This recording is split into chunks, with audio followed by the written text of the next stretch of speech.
సరిదిద్దుకుని ఏది మంచి ఏది చెడు అని ఆలోచించి ఒకప్పుడు మనం ఏమైనా తప్పటడుగు వేస్తున్నాము అంటే కనుక అది జీవితాన్ని ఇంకా శాశ్వతంగా డిసైడ్ చేస్తుందని అనిపించినప్పుడు, అది పిల్లల భవిష్యత్తును కూడా డిక్టేట్ చేస్తుందని అనిపించినప్పుడు అందులో బయటపడటమే మంచిది. అంటే నేనేం చెప్తున్నాను ఈ పాటికే నీకు అర్థమై ఉంటుందమ్మా. అంటే ఇందాక నువ్వు మేడంతో ఒక మాట అన్నావు, సమాజం చీకొడతదేమో అనేటటువంటి భయం, పిల్లలు ఎదిగిన తర్వాత నేను రోడ్డున పడితే ఎలా ఉంటుంది నా జీవితం అనేటటువంటి భయం. అయితే ఏంటంటేనమ్మా, నువ్వు ఇక్కడ 2 అంశాలు ఆలోచించాలి. ఒకటి, ఒక విధమైనటువంటి తెగింపు నీ జీవితంలో ఏదో ఒక సందర్భంలో సమయంలో అవసరం. అది ఇప్పటికీ 17 సంవత్సరాలు నీ పెళ్లిలో నీకు ఎక్కడ రాలేదు. ఇప్పటికీ కూడా సమాజం ఏమనుకుంటుందో అనేటటువంటి భయంతోనే బతుకుతున్నావు. ఎందుకు? ఒకటి, సమాజం ఏమనుకుంటుందో అనేటటువంటి భయం. రెండోది, ఈ రోజు కాకపోతే రేపైనా అతనిలో పరివర్తన వస్తుందేమో అనేటటువంటి అంశం.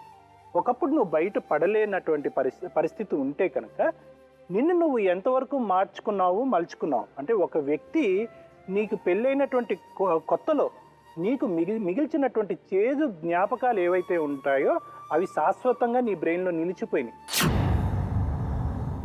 దానివల్ల ఏమైంది అంటే కనుక అతనికి కావలసినటువంటి చాలా ముఖ్యమైనటువంటి అంశం, అంటే అతనికి పూర్తిగా శక్తినిచ్చేటటువంటి ఏకైక అంశం ఏంటంటే సంసార జీవితం. అది అంత ఇంపార్టెంట్ ఇష్యూకి నువ్వు దాన్ని 5% 10% దరిదాపుల్లో కూడా రాలేకపోయావు నువ్వు. అంటే ఇది మనం చాలా సందర్భాల్లో మనం చూస్తూ ఉంటాం. తల్లిదండ్రులు ముఖ్యమైనటువంటి పాత్రలు దాని వల్ల. నీకు నీ తల్లిదండ్రులు చేసినటువంటి పాపం ఏదైతే ఉందో, నీకు జరిగినటువంటి అన్యాయం, అది కేవలం వాళ్ళే బాధ్యులు. ఇది ఎప్పుడో బీసీ కాలం నాటి మాట మనం మాట్లాడుకోవట్లేదు. 50 సంవత్సరాల క్రితం మాట కూడా మాట్లాడట్లేదు. 17 సంవత్సరాల క్రితం నీకు 12 ఏళ్ల వయసులో నీకు పెళ్లి చేశారు. నెంబర్ 1. నెంబర్ 2, మీ ఇంట్లో ఉన్నటువంటి వ్యక్తికే చేశారు. అతని క్యారెక్టర్ ఏంటి, అతని అవసరాలు ఏంటి, అతను ఎటువంటి తప్పుదో తొక్కచ్చు అనేటటువంటిది మినిమం అసెస్మెంట్ చూడకుండా చేశారు. దీనివల్ల ఏంటంటే ఈ శారీరక తృప్తి, అంటే సెక్సాలజీలో ఇది ఒక చాలా ముఖ్యమైనటువంటి అంశం. ఒక ఆడపిల్లకి సెక్స్ అంటే ఎందుకు అంత భయం ఉంటుంది అంటే, చాలామంది మా దగ్గరికి వచ్చి, సార్ మొదటి రాత్రి జరగలేదు, రెండో రాత్రి జరగలేదు అని అంటారు.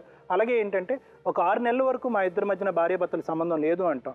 కొన్ని సందర్భాల్లో చాలా రేర్ కేసెస్లో సంవత్సరం వరకు చూస్తూ ఉంటాం. మరీ రేర్ కేసెస్లో 5 years వరకు కూడా వాళ్ళిద్దరి మధ్యన భార్యాభర్తల సంబంధం లేదు అని అంటాం. దీనికి ప్రధానమైనటువంటి 2 కారణాలు ఉంటాయి.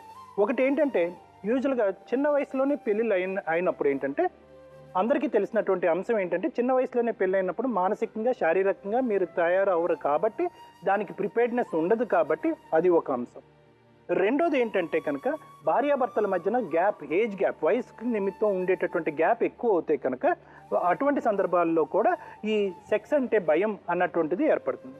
ఈ 2 అంశాలు కూడా నీ ఇష్యూలో కరెక్ట్ అని మనం చెప్పుకోవచ్చు. ఎందుకంటే 12 సంవత్సరాలు వయస్సు, అప్పుడే పెద్ద మనిషి అయ్యావు, అప్పటికీ కూడా నీకు ప్రపంచ జ్ఞానం ఏమీ తెలియదు.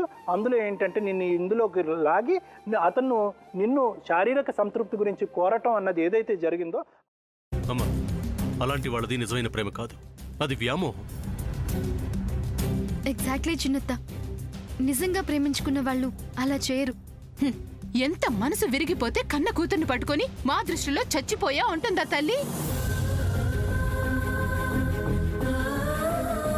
అది సరే అమ్మా, తన కూతురుతో తన మాట అనేటప్పుడు ఆమె మాటల్లో వ్యథ, కళ్ళల్లో బాధ గమనించావమ్మా? పెద్దబాబుకు బర్త్డే విషెస్ చెప్పు కూడా వెళ్ళాం కదా. ఊరికే ఎలా కాలిపోతుంది? మంట పెడితేనో పడితేనో తగలబడుతుంది.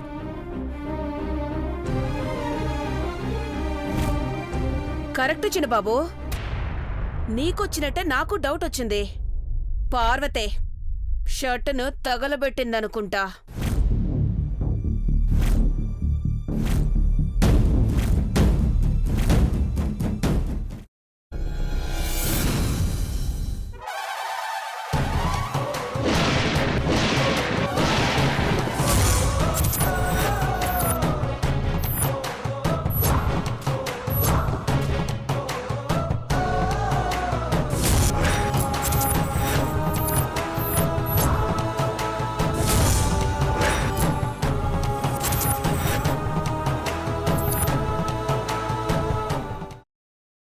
తర్వాత పొట్టు తీసేసి చాప్ చేసి పక్కన పెట్టుకోవాలి.